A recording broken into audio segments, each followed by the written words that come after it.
Hi everyone, welcome back to another video from Webtech Tutorial. In today's episode, I'm going to be showing you how to download Uplift application on your iOS device. So without wasting much of our time, let's dive into the video. First of all, tap open your App Store.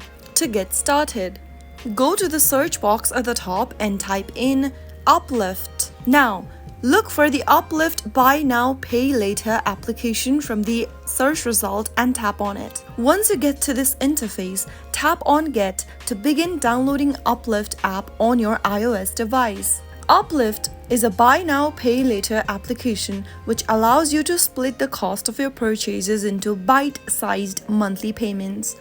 You can use it at hundreds of stores and travel brands, and some plans offer interest-free financing. Once you get the application downloaded and installed, launch it open and get started by creating a new account.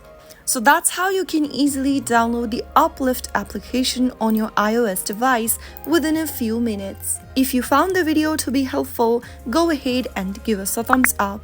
Don't forget to subscribe to our channel by hitting the subscribe button. Also, press on the bell icon so that you'll never miss another upcoming upload from us. I will see you again in the next episode. Thank you for watching.